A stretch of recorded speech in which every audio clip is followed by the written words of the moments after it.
네, 지난 몇 주 동안 우리는 환대라는 주제로 함께 말씀을 나누었습니다.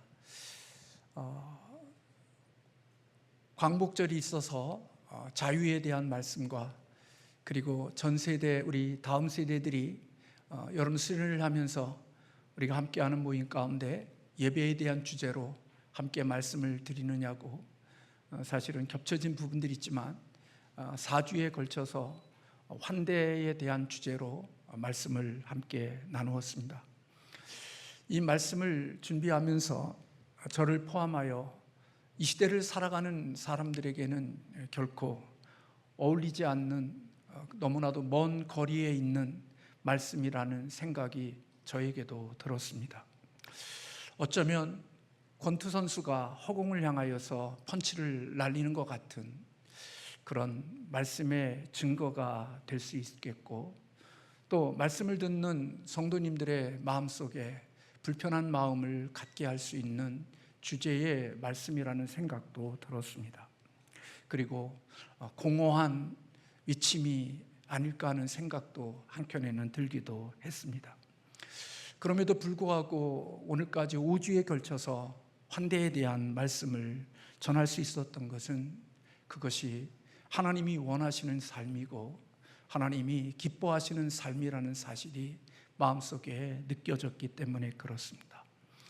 신앙이 늘 같은 수준 속에 머물러서 다람쥐 쳇바퀴 돌듯이 도는 신앙을 가지고 오랫동안 교회를 다니고 예수를 믿은 것이 우리의 자랑과 우리의 기념이 되어지는 것들이 아니라, 신앙은 한 걸음씩 한 걸음씩 성장하고 자라는 것이어야 한다는 생각이 요즘 그 어느 때보다도 더 마음속에 많이 들고 있습니다.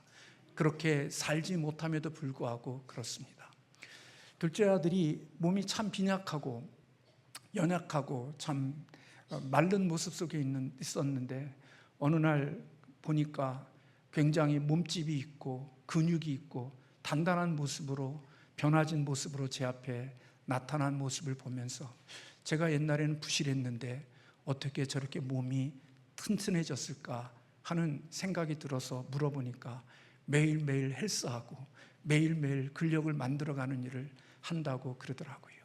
저는 그 모습을 보면서 교회를 오랫동안 다녀도 항상 근육 하나 만들어진 것 없는 그런 살로만 되어져 있는 그 살을 가지고 살아가는 우리의 신앙인의 모습보다는 때로는 영적인 부분 속에서 저렇게 영적인 근력이 만들어지고 보기 좋은 신앙인으로 빚어가는 것은 더 귀하고 아름답다라는 생각을 가졌습니다.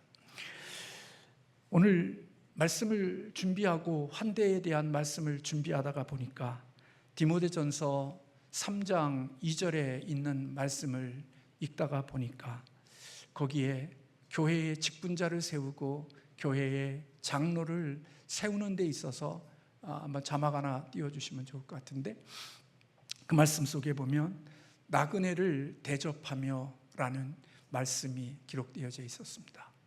교회의 장로가 되고 교회의 중직자가 되어질 사람들의 자격들 가운데 나그네를 대접할 줄 아는 자격, 그것이 결국 장로의 자격 중에 한 부분으로 들어가 있는 모습을 보면서 교회의 일꾼이 된다는 것은 기본적으로 환대할 줄 아는 삶을 살아갈 수 있는 사람이 교회의 일꾼이 되어질 수 있고 하나님의 교회를 잘 섬길 수 있는 자라는 그러한 말씀을 보았을 수 있었습니다. 오늘로 여러분들이 불편하지만 오늘까지 환대의 주제의 말씀으로 전하고 오늘 이 주제에 대한 말씀을 마치려고 합니다. 사랑하는 성도 여러분, 여러분은 한 사람의 죽음 앞에서 마음 깊은 곳에서 터져나오는 뜨거운 눈물을 흘린 적이 있으십니까? 저도 많은 사람들의 장례를 치루었고 예배를 드렸고 장례에 참여했지만 제 기억에 남는 장례가 있습니다. 그것은 우리 삼양신성교회 한 청년의 교통사고로의 죽음의 이야기를 들었을 때 제 마음이 그랬습니다. 그때 저는 삼양신성교회 사역자도 아니었고 다른 교회에 사역하면서 신방 중에 그 청년의 죽음에 대한 소식을 듣고 대전과 대전 근처에 신탄진 있는 장례식장에 가서 참 하나님 앞에 많이 울면서 하나님께 예배드렸던 기억이 납니다. 그 청년이 화장을 하고 유골을 가지고 차로 올라오면서 결혼하지 않는 청년이기에 아마 고속도로인가 어느 곳 중간에 서서, 지금은 그런 법이 적용될 수가 없겠지만 예전에는 저희가 우리 같이 했던 사람과 함께 그 청년의 유골을 가지고 산으로 올라가서 그 유골을 뿌리고 내려오면서 참 많이 가슴 앞에 눈물을 흘렸던 그런 기억이 있습니다. 제가 중고등부 때 가르쳤던 귀한 청년이고 또 우리 삼양신성교회 미래의 귀중한 일꾼이라고 생각했던 그 청년의 죽음 앞에서 참 하나님 앞에 원망이 되기도 하고 또 하나님 앞에 많은 가슴 깊은 곳에서부터 제가 아꼈고 신뢰했고 사랑했던 그 청년의 죽음 앞에 그런 흘린 눈물이 기억이 납니다. 오늘 본문을 보면 한 사람의 죽음 앞에 가슴 깊은 곳에서 터져나오는 뜨거운 눈물을 흘린 사람이 있습니다. 죽은 사람은 요나단이고 애통하는 사람은 다윗이었습니다. 요나단은 다윗보다 나이가 많은 형이었죠. 다윗은 오늘 본문 말씀 속에 이렇게 고백합니다. 26절에 형 요나단이여 내가 그대를 애통함은 그대는 내게 심히 아름다움이라 그대가 나를 사랑함이 기이하여 여인의 사랑보다 승하였도다, 그렇게 더하였도다라고 고백하고 있습니다.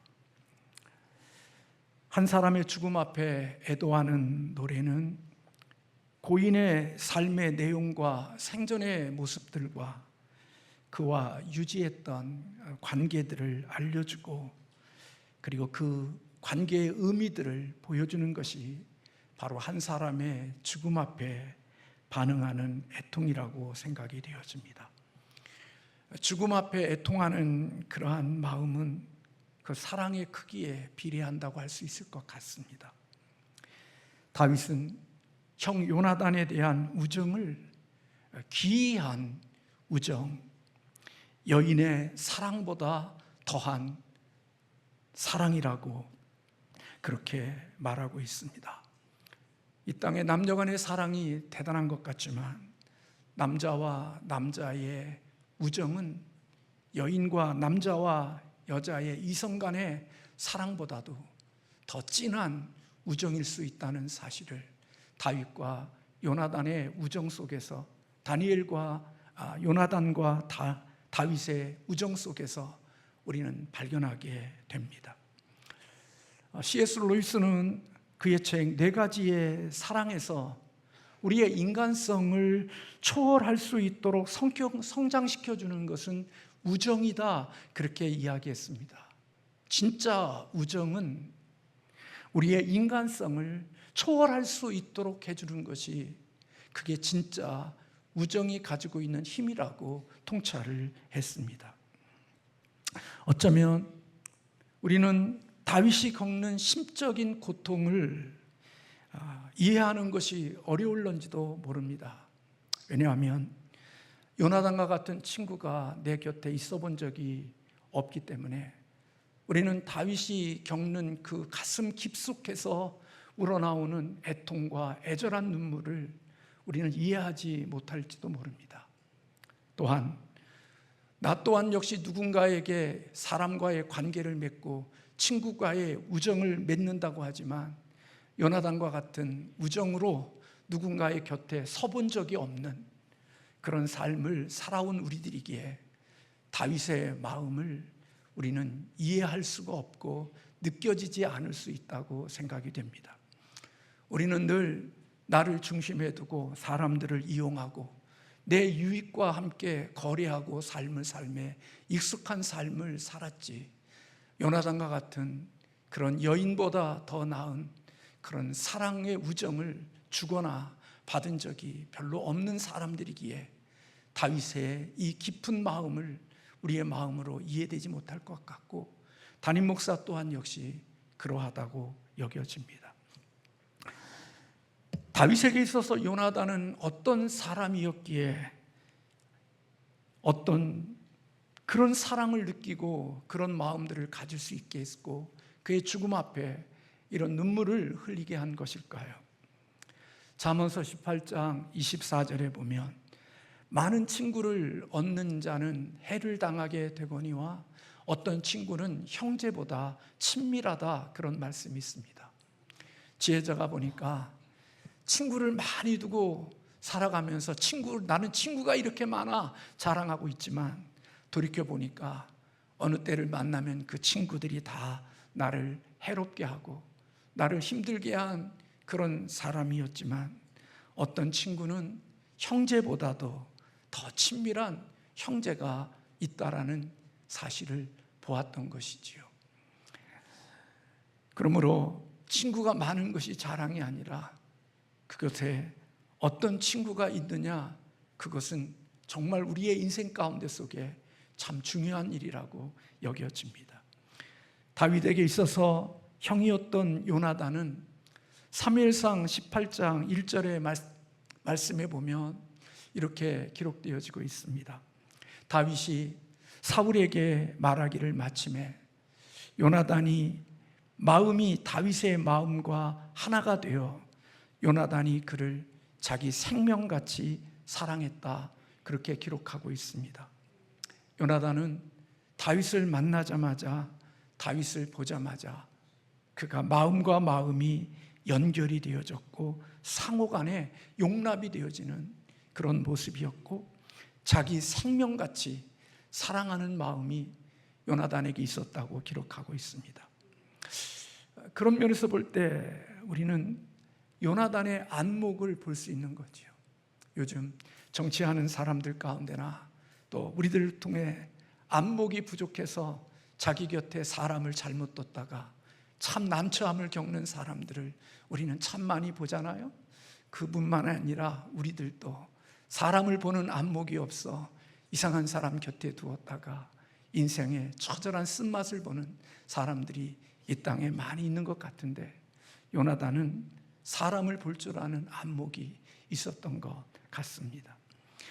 사무엘상 18장 3절과 4절의 말씀에 보면 요나단은 다윗을 자기 생명같이 사랑하여 더불어 언약을 맺었으며, 요나단이 자기가 입었던 겉옷을 벗어 다윗에게 주었고 자기의 군복과 활과 칼을 띠도 그리하였더라, 그렇게 기록되어져 있습니다.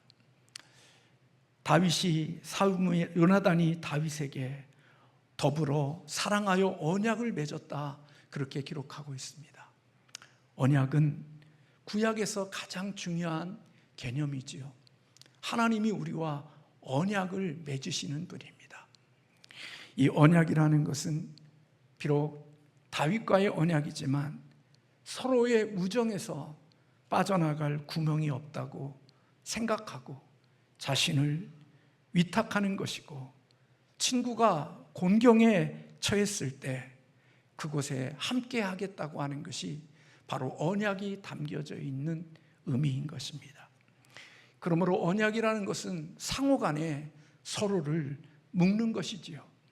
그래서 요나단은 다윗에게 자신이 입었던 겉옷을 벗어 다윗에게 주었고 그의 군복과 칼과 활과 띠도 그렇게 주었다고 성경은 말씀하고 있는 것입니다.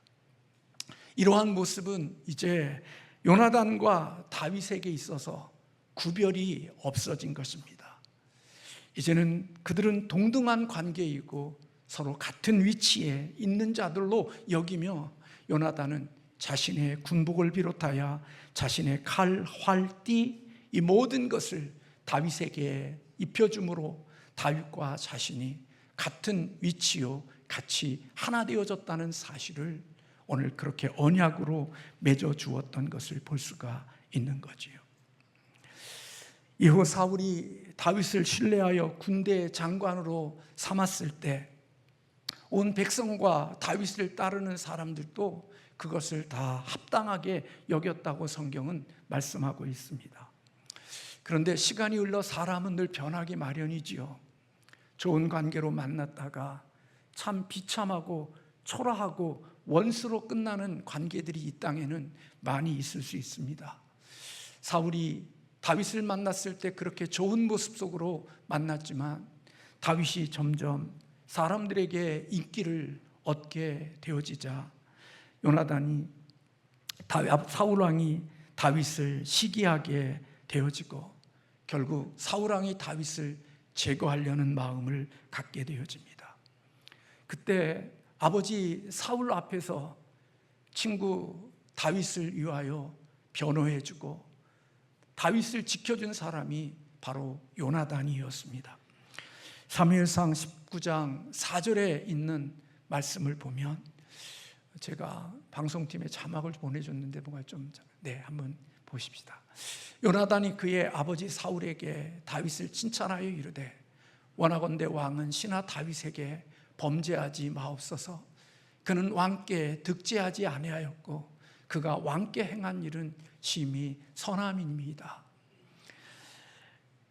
요나단이 그의 아비 사울에게 다윗에 대하여 좋게 말했다, 그렇게 기록하고 있습니다.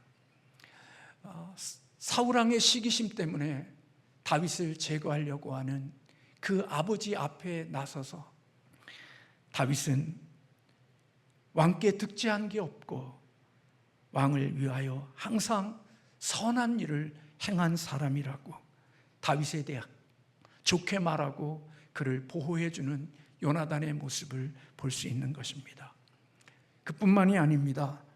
사울의 시기심이 더해져서 다윗을 죽이려고 할 때 다윗을 위하여 적극적으로 방어해주고 지켜준 사람이 바로 요나단이었습니다. 사무엘상 20장 30절에서 34절에 있는 긴 말씀을 보면 같이 한번 읽을까요?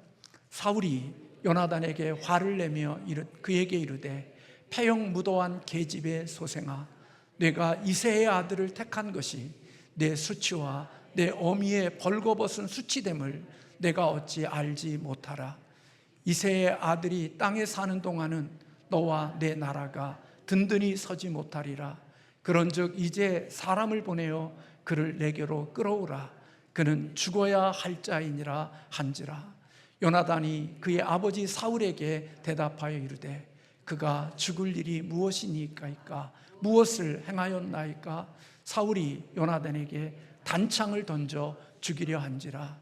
요나단이 그의 아버지가 다윗을 죽이려고 결심한 줄 알고 심히 노하여 식탁에서 떠나고 그달의 둘째 날에는 먹지 아니하였으니 이는 그의 아버지가 다윗을 욕되게 하였으므로 다윗을 위하여 슬퍼함이었더라. 요나단이 다윗 편에 서 있으니까 아버지 사울이 사울에게 요나단에게 말합니다. 그가 살아있으면 너와 내 나라는 세워질 수가 없어. 그렇죠. 왕이 살아있는 왕족은 계속해서 이어가야 하는데 다윗이 있음으로 말미암아 그것이 흔들리니까 다윗을 죽여야 한다고 이야기함에도 불구하고 요나단은 다윗 편에서 오히려 적극적으로 그를 향하여 변호하고 그를 지키려는 모습을 보면서 사울의 마음속에 이 바보 같은 놈, 병신 같은 놈, 그리고 요나단을 향하여 들었던 창을 던졌다고 그렇게 기록하고 있는 것입니다. 이만큼 다윗을 향한 요나단의 우정은 충성된 우정이었습니다. 손해를 각오한 우정이었고 자신이 갖고 있던 지위를 기꺼이 내주는 그러한 우정이 바로 요나단의 우정이었음을 성경은 말씀해주고 있는 것입니다. 사울이 다윗을 군대 장군으로 삼았을 때 요나단은 친구의 지위가 높아지고 책임이 커지는 것을 보고 성경에 보면 기뻐했다, 그렇게 말씀하고 있습니다. 저는 예수를 믿는 목사임에도 불구하고 남이 잘 되는 것을 보고 축복하고 격려하고 박수 쳐주고 함께 즐거워하는 성도의 모습들을 보는 것은 저 자신에게도 힘든 일이지만, 불편해서 잘 안 되는 일이지만, 그런 모습을 볼 때 참 많이 행복합니다. 예수를 믿는 사람들 중에도 남이 잘 되는 것, 그거 시기하고, 혹 남이 나보다 더 잘 될까 눈을 밝히고, 그런 것들이 혹시라도 나보다 덜 잘 되는 일이 있는지를 늘 그런 생각을 가지고 살아가는 사람들도 이 땅에 있다는 이야기가 들어요. 남이 잘 되는 것을 축복해주고, 남이 성공하는 것을 박수 쳐주고, 남이 잘 되는 것에 대하여 함께 칭찬해주고 좋아해주는 그런 그리스도인이 아니라, 남이 나보다 좀 잘 되면 뒤에서 궁시렁궁시렁 거리고, 혹시 나보다 더 잘된 것을 보면 그 꼴을 보지 못하고 그것을 끊어내리려고 하는 마음을 가지고 살아가는 못된 심보를 가진 교회 다니는 사람들도 있을 수 있지만, 요나단은 결코 그러하지 않았다는 사실을 우리에게 보여주고 있는 거죠. 요나단의 마음은 그런 의미에서 예수의 마음을 가진 자이고, 예수의 마음이 이식되어진 사람이라고 볼 수가 있는 것입니다. 사무엘상 20장 17절의 말씀에 보면, 다윗에 대한 요나단의 사랑이 그를 다시 맹세하게 하였으니 이는 자기 생명을 사랑함 같이 그를 사랑함이었더라, 그렇게 기록하고 있습니다. 요나단은 다윗과 진실한 영혼의 형제로 맺어진 사랑이었습니다. 인격적인 서로를 위탁할 수 있는 마음을 가졌던 사람이지요. 요나단은 다윗이 자기의 충분한 경쟁자가 될 수 있었음에도 불구하고, 그는 경쟁자로 여긴 것이 아니라 그를 진정한 형제로, 친구로, 그리스도의 사랑의 우정을 베풀었던 너무나도 귀한 사람임을 성경은 말씀해주고 있는 것입니다. 유진 피터스는 오늘 이 요나단의 우정에 대하여 설명하면서 이렇게 말을 합니다. 만약 다윗에게 요나단이 없었다면 다윗은 자신의 소명을 포기하고 단순한 목동으로 다시 돌아갔거나, 아니면 자신의 선의를 짓밟은 사울 왕으로 인한 복수의 칼날을 갈게 되었을지도 모른다, 그렇게 보았습니다. 다시 말하면 요나단이 없었다면 하나님이 그에게 기름 부은 소명과 사명의 자리로 나아가지 못했거나, 자기가 받은 상처와 자기가 받은 그 억울함 때문에 누군가에게 복수하는 복수의 칼날을 가르면서 인생을 살아갈 수 있는 위험에 빠질 수 있었다, 그렇게 보았습니다. 그런데 그런 소명의 자리로 가지 못하게 하는 것, 그리고 복수의 칼날을 가지고 평생 살아갈 수밖에 없는 그 마음을 요나단의 우정이 그 모든 위험으로부터 차단시켜 주었고, 그 위험으로부터 보호해 주었다, 그렇게 보았습니다. 위험에 빠지지 않도록, 잘못된 길로 빠지지 않도록, 망하고 부정적인 길로 빠지지 않도록 그를 지켜준 사랑의 우정, 그게 바로 요나단의 우정이었고 요나단의 친구에 대한 사랑이었다는 것입니다.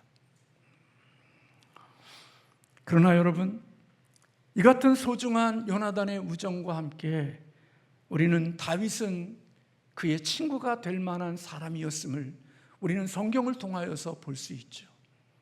저는 오늘 이 말씀을 들으면서, 준비하면서 요나단과 다윗은 결이 같은 사람이라는 생각이 들었습니다.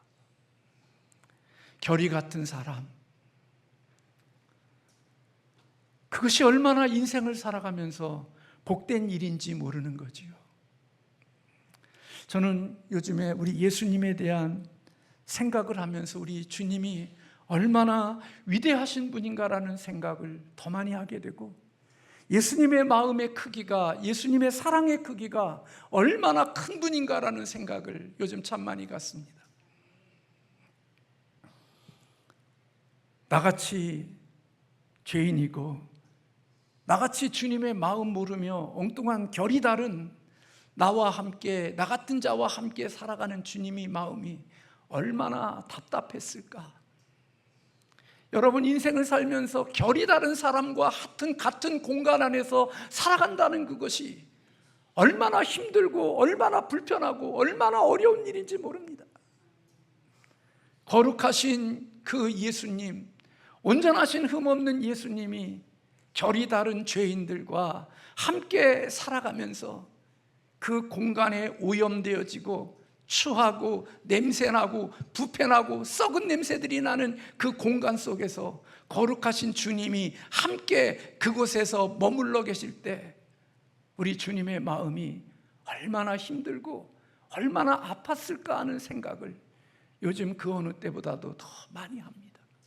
그리고 주님의 사랑이 얼마나 큰지, 주님의 마음이 얼마나 넓은지, 우리는 조금만 결이 달라도 그 곁에 있는 것이 막 힘들고, 결이 조금만 달라도 구역질 나서 견딜 수 없는 우리들인데, 정말 썩은 냄새 나는 나 같은 자들과 함께 계셨던 주님의 마음이, 주님의 심장이 얼마나 큰 분인가라는 생각을 요즘 참 많이 하게 되어집니다. 결이 다른 사람과 함께 산다는 거 결코 쉽지 않은 일이고, 부부든 친구든 어디든지 결이 같지 않는 사람과 함께 살아가는 것이 얼마나 많이 불편한 일들이 많이 있는지를 압니다. 예수를 믿어도 신앙이 성숙하고 하나님을 뜨겁게 사랑하는 사람과 겨우 예수 그리스도가 누구인지를 믿어서 겨우 아는 사람과 같은 신앙의 길을 걸어가는 것도 너무나 불편할 때들이 많이 있잖아요. 물질을 드리는 것에도 걸리고, 주님을 위하여 헌신하는 것도 걸리고, 주님을 위하여 가는 방향이 다 걸림돌이 되어지는 것이 교회를 다님에도 차이가 나는 이런 모습들을 보죠. 그래서 신앙생활이 행복하려면 남자도 신앙이 그지 같아야 되고 여자도 신앙이 그지 같아야 둘이 행복하게 신앙의 길을 걷지, 아내는 신앙이 그지 같은데 남편의 신앙은 주님이 기뻐하시는 신앙을 가지면 그 가정에 밤낮 영적인 이 부분들 속에서 오는 많은 갈등들이 있게 되어지는 것을 우리는 살면서 봅니다. 그래서 하나님의 신앙이 같은 신앙이 되고 같은 믿음이 되고 같은 성숙한 신앙이 되게 해달라고 기도하고 살아가지만, 그건 하나님이 하시는 일이니까 많이 아파하고 힘들어하는, 몸서리치는 그런 모습들을 느낄 수가 있죠.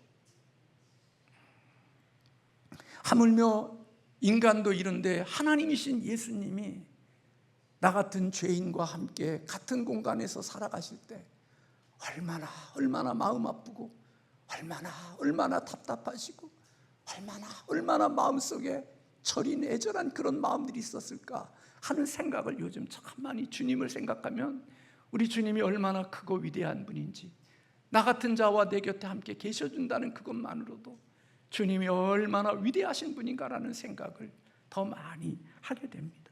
저는 그렇게 못하거든요.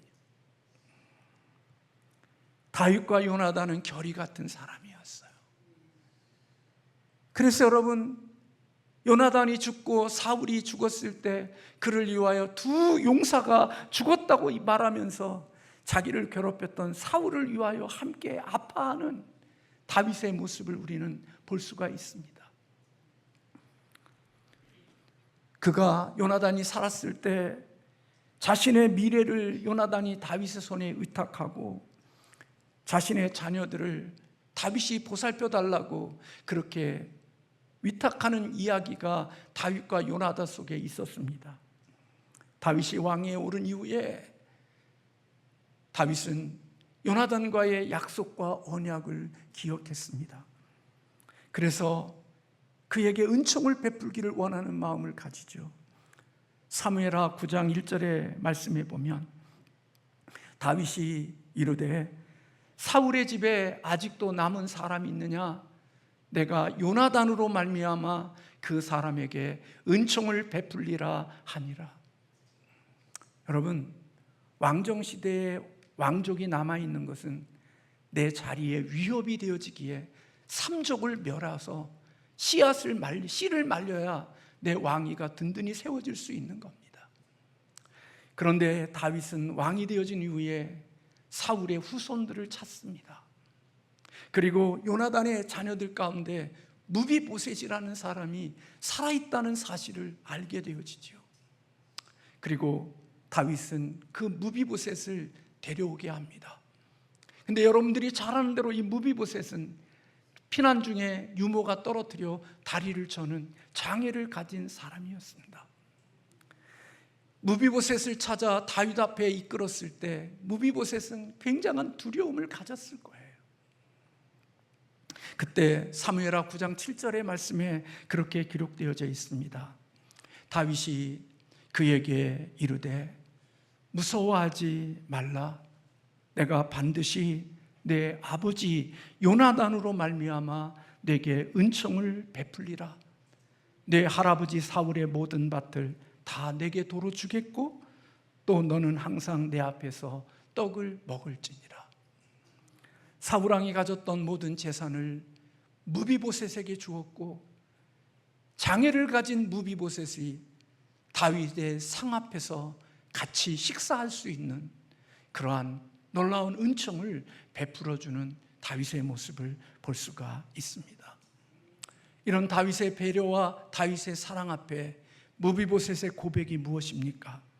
사무엘하 9장 8절의 말씀에 보면 그가 절하여 이르되 이 종이 무엇이기에 왕께서 죽은 개 같은 나를 돌아보시나이까 하니라. 무비보셋은 자기의 정체성이 죽은 개 같은 쓸모없고 볼품없는 폐가 되어진 왕족의 초라한 장애인으로 겨우 생명을 유지하고 있는 초라한 자라는 생각을 가지고 있었습니다.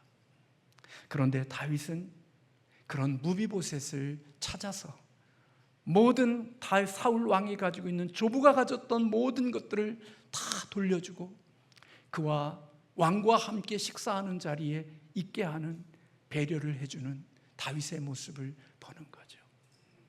저는 이런 모습 속에서 다윗과 요나단의 결이 같다는 생각이 드는 거예요. 오늘날 이 시대에 살아가는 우리들의 모습과는 너무나도 다른 모습들을 가지고 살아가는 이 두 사람의 만남이 너무나 귀한 만남이라는 생각이 드는 거예요. 그런데 여러분, 무비보셋만, 다윗만, 요나단만 그런 거 아닙니다.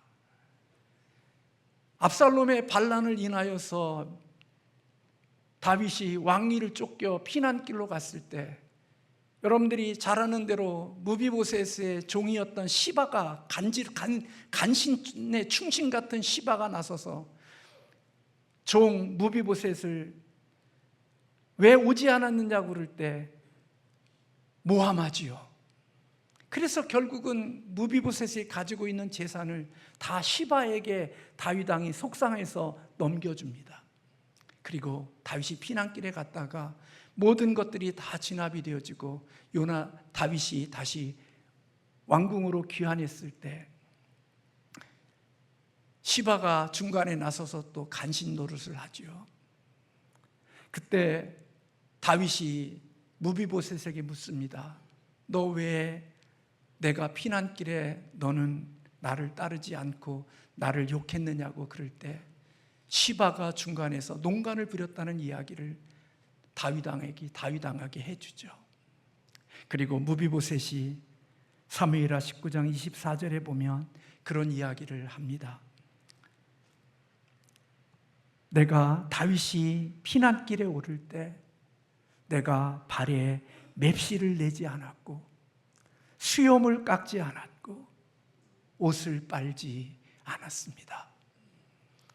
오늘 다윗이 모함하여 자기가 속임을 당한 것을 알고 시바에 가진 재산을 다시 반절을 나누어 무비보셋에게 주라고 이야기할 때 무비보셋의 고백이 무엇입니까?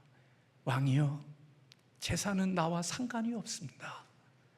왕이 이렇게 안전하게 왕궁으로 돌아온 것만으로도 나는 행복하고 그것이 가장 좋은 것입니다라고 말하는 무비보셋의 모습을 볼 수 있는 것입니다. 요나단과 다윗, 다윗과 요나단, 이들에게 이어지는 인간관계의 사람의 우정 속에 진정한 하나님이 원하시고 기뻐하시는 우정이 무엇인지를 우리에게 가르쳐 주죠. 저같이 허잡한 목사는 그 우정을 어떻게 다 이해할 수 있겠습니까? 남 이용하고, 남 등쳐먹고, 자기 이익을 위하여 남의 아픔을 자기의 양식으로 먹고 살아가는 우리들이 이런 마음을 어떻게 이해할 수 있고, 이런 삶이 우리의 마음속에 어떤 큰 의미고 다가올 수 있겠습니까? 다윗에게 요나단은 귀한 친구였고, 또 그럴 뿐만 아니라 다윗 또한 역시 요나단에게 귀한 친구였고, 무비보셋 또한 그러한 사람인 것을 볼 수가 있는 것입니다.